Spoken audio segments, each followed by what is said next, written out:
নমস্কার বন্ধুরা, বং স্টাইল কিচেনে আপনাদের সকলকে স্বাগত জানাই। আজ আমি আপনাদেরকে বানিয়ে দেখাবো রসমালাই কেক। যতই গরম পড়ুক না কেন, এই গরমেও জন্মদিন বা অন্য কোনো অনুষ্ঠান সেলিব্রেশন করতে গেলে আমাদের কিন্তু কেকের প্রয়োজন। তাই জন্য আজ আপনাদেরকে বানিয়ে দেখাবো রসমালাই কেক। এর কোয়ালিটি কিন্তু একদম দোকানের কেকের মতোই হবে, আর এটি খেতে কিন্তু ভীষণই সুস্বাদু হবে। এই 1 পাউন্ডের রসমালাই কেকটা আমি কিভাবে বানালাম সেটি দেখতে ভিডিওটি স্কিপ না করে সম্পূর্ণ দেখুন। তাহলে আসুন রসমালাই কেকটা আমি কিভাবে বানালাম শুরু করি।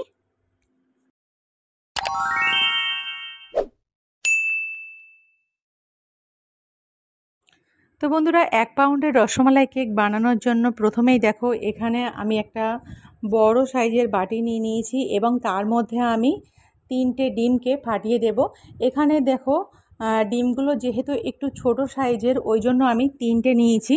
তবে কিন্তু তোমরা এখানে ডিমের সাইজগুলো যদি বড় দেখে নাও তাহলে কিন্তু এখানে 2.5খানা ডিম তোমরা ব্যবহার করতে পারো।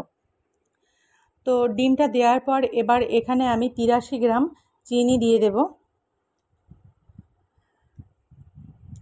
83 গ্রাম এখানে চিনি দিয়ে দিলাম। এবারে চিনি আর ডিমটাকে একসাথে খুব ভালোভাবে বিটার দিয়ে আমি বিট করে নেব।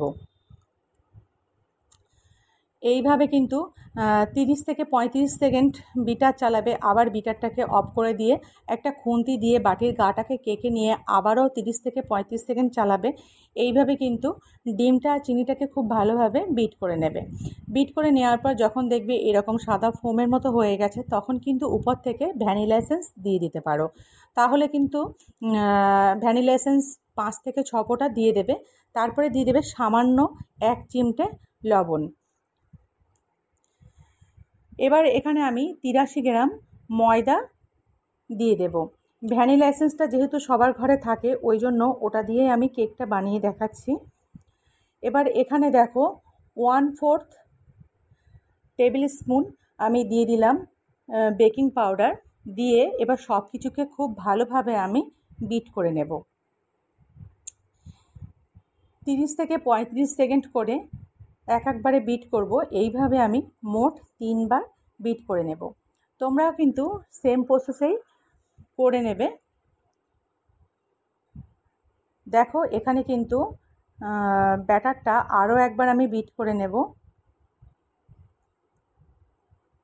খুব ভালোভাবে এইভাবে বিট করে নিলে কেকটা কিন্তু খুবই স্পঞ্জি হবে এবং খেতে কিন্তু ভীষণই ভালো হবে। এবার এখানে আমি অ্যাড করব তেল। এখানে 20 গ্রাম তেল আমি দিয়ে দেব। 20 গ্রাম রিফাইন তেল আমি দিয়ে দিলাম। দিয়ে আবারও খুব ভালোভাবে বিটার দিয়ে বিট করে নিতে হবে। তেলটা কিন্তু প্রথমে দেবে না, তেলটা কিন্তু সবার শেষে দেবে। এখানে দেখো একটা কেক টিন নিয়ে নিয়েছি। কেক টিনের মধ্যে আমি সামান্য তেল দিয়ে দিলাম। এবারে হাত দিয়ে খুব ভালোভাবে কেক টিনের ভিতরটাকে এবং গাটাকে তেল মাখিয়ে নেব। এখানে কিন্তু চাইলে তোমরা বাটার পেপার ব্যবহার করতে পারো। আমি কিন্তু এমনি খাতার কাগজ বাটির শেপে কেটে নিয়ে সেটাই ব্যবহার করছি। নিচে দিয়ে দিলাম, কেক টিনের নিচে দিয়ে দিয়েছি এবং গায়েও আমি এইভাবে কাগজ কেটে লাগিয়ে দিয়েছি। তবে গায়ের কাগজটা না দিলেই বোধহয় ভালো হতো। যাই হোক, এবারে দেখো ব্যাটারটাকে কেক টিনের মধ্যে আমি দিয়ে দিলাম। দিয়ে 2 থেকে 3 বার এইভাবে আমি একটু ড্যাব ড্যাব করে নেব, যাতে ভিতরটা খুব ভালোভাবে সেট হয়ে যায়। গ্যাসটা কিন্তু হাই ফ্লেমে জ্বালিয়ে দিয়ে এখানে একটা তাওয়া বসিয়ে দিয়েছি এবং তার উপরে বেশ কিছুটা লবণ দিয়ে দিয়েছি। 10 মিনিট হাই ফ্লেমে খুব ভালোভাবে এটাকে গরম করে নিয়েছি। তারপর ফ্লেমটাকে একদম লো করে দিয়ে কেক টিনটা বসিয়ে দিয়েছি এবং ঢাকাটা দিয়ে দিলাম। এইভাবে আমি 35 মিনিট রেখে দেব। লো ফ্লেমে 35 মিনিট রাখার পর গ্যাসটাকে অফ করে দিয়ে তোমাদেরকে দেখাচ্ছি। দেখো কেকটা এখানে কিন্তু তৈরি হয়ে গেছে। কিন্তু এখন কিন্তু কেকটা ভীষণই গরম। দেখো চারপাশে কাগজ কিভাবে কেকটার গায়ে কেকটাকে পুরো একদম বেঁকিয়ে দিয়েছে। ওই জন্য আমি বলছিলাম যে কাগজটা না দিলেই হয়তো ভালো হতো। এখানে একটা টুথপিক দিয়ে তোমাদেরকে দেখাচ্ছি। দেখো টুথপিকটা দিয়ে দেখলাম ভিতরে কোনো কিছুই আর কাঁচা নেই। কেকটা কিন্তু এখানে প্রস্তুত হয়ে গেছে। এবার কেকটাকে ঠান্ডা করে নিয়ে আমি কেক টিন থেকে বার করে নেব। দেখো অনায়াসে কিন্তু কেক টিন থেকে এটা বেরিয়ে চলে আসলো। এবার গায়ের থেকে কাগজটাকে তুলে দেব। দেখো কেকটা কিন্তু দেখতে ভীষণই ভালো হয়েছে, কিন্তু ওই কাগজের জন্য কেকটা কিন্তু একটু দেখো ব্যাকা ব্যাকা হয়ে গেছে। যাই হোক, গায়ের থেকে কিন্তু কাগজটাকে এইভাবে আমি প্রথমে রিমুভ করে নেব।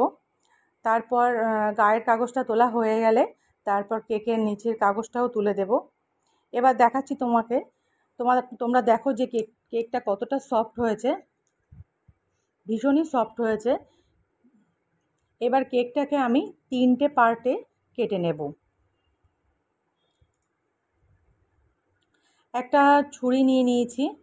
প্রথমে ডাইরেক্ট কাটবো না, প্রথমে কেকের গায়ে এইভাবে তোমরা দাগ করে নেবে,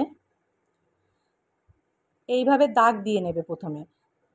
যে কিভাবে তোমরা লেয়ারটা বার করতে চাও সেই অনুযায়ী কেকের গায়ে দাগ দিয়ে নিয়ে তারপর ছুরি দিয়ে এইভাবে কেটে তোমরা কিন্তু লেয়ারগুলোকে আলাদা করে নেবে। আমি এখানে কেকটাকে 3টে পার্টে কাটবো, 3টে লেয়ার এখানে বার করব। দেখো একটা করে নিয়েছি, আরও একটা কেটে নেব। যাই হোক, ওখানে 3টে কেক পার্ট আমি বার করে নিয়েছি। এবার একটা বাটিতে আমি বেশ কিছুটা পরিমাণে ক্রিম নিয়ে নিলাম। এবার ক্রিমটাকে খুব ভালোভাবে আমি বিটার দিয়ে বিট করে নেব। ক্রিমটাকে খুব ভালোভাবে বিটার দিয়ে বিট করে নিয়ে নেব প্রথমে আমি। এইভাবে কিন্তু রসমালাই কেক তোমরা বাড়িতে বানাবে, দেখবে খেতে কিন্তু ভীষণই সুস্বাদু হবে এবং এর টেস্ট কিন্তু, এটা যেই টেস্ট করবে বলবে কিন্তু একদম সম্পূর্ণ দোকানের মতোই হয়েছে। যাই হোক, দেখো ক্রিমটা কিন্তু এখানে বিট করা হয়ে গেছে, একদম মাখনের মতো লাগছে দেখতে। এবার আমি সুগার সিরাপটা তৈরি করে নেব। তার জন্য একটা বাটিতে 2 চামচ চিনি নিয়ে নেব, আর চিনির মধ্যে আমি দিয়ে দেব 1 কাপ জল। এবারে এই চিনিটা আর জলটা আমি গ্যাসটা জ্বালিয়ে 1 মিনিটের জন্য ফুটিয়ে নেব। তো ফুটিয়ে নেওয়ার পর এখানে কিন্তু জলটা এবারে ঠান্ডা করে নিতে হবে, তারপরেই কিন্তু কেকে ব্যবহার করবে। ওখানে সুগার সিরাপ প্রস্তুত হয়ে গেছে। এখানে দেখো আমি রসমালাই নিয়ে নিয়েছি। এবার এইভাবে কিন্তু জলটাকে ঠান্ডা করে নিতে হবে। এখানে আমি ফুড কালার নিয়ে নিয়েছি, তো অরেঞ্জ কালার নিয়েছি। এবার এই ক্রিমের মধ্যে 2 ফোঁটা অরেঞ্জ কালার দিয়ে দেব। দিয়ে খুব ভালোভাবে আবারও একবার আমি বিট করে নেব, যাতে এটার গায়ে একটা হালকা ইয়েলো কালার আসে। এবার দেখো কেক প্যালেটের ওপরে একটা কেক বোর্ড আমি বসিয়ে দিয়েছি এবং কেক বোর্ডের ওপরে সামান্য একটু বিট করা ক্রিম দিয়ে দিতে হবে প্রথমে। তারপর কেকের একটা পার্ট বোর্ডের ওপরে বসিয়ে দেবে।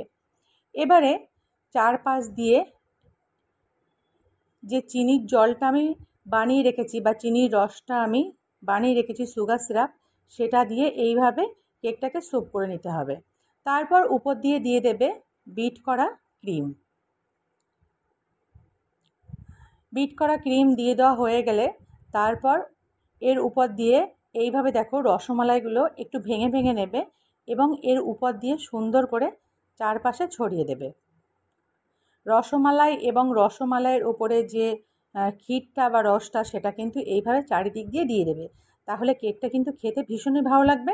এবার তার উপরে একটা কেকের একটা লেয়ার বসিয়ে দেবে এবং তার চারপাশ দিয়ে কিন্তু সুগার সিরাপ এইভাবে দিয়ে দেবে, সোপ করে দিয়ে দেবে এবং তার উপরে দিয়ে দেবে আবারও সেই বিট করা ক্রিম। ক্রিমটা খুব ভালোভাবে এইভাবে কেকের উপরে সেট করে নেবে এবং তার উপর দিয়ে দিয়ে দেবে আবারও বেশ কিছুটা পরিমাণে রসমালাই এইভাবে দিয়ে দেওয়া হয়ে গেলে ফাইনালি কেকের উপরে যে পার্টটা আমি বসাবো সেই পার্টটা কিন্তু দিয়ে দেব।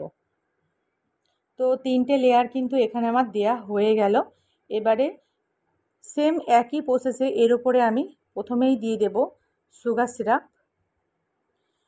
সিরাপ। এইভাবে দিয়ে দেওয়া হয়ে গেলে তারপর দিয়ে দেবো এর উপর দিয়ে ক্রিম, এবং ক্রিমটা দেয়া হয়ে গেলে খুব ভালোভাবে কেকের উপরটা এবং গায়ে ক্রিমটাকে আমি যতটা ভালোভাবে সম্ভব দেওয়ার চেষ্টা করেছি। তবে আমি জানি যে খুব ভালো হয়নি, তা তোমরা কিন্তু ফিনিশিংটা খুব ভালোভাবে করো। আমি কিন্তু মোটামুটি যতটুকু পেরেছি করেছি। তারপরে এরকমভাবে নজল দিয়ে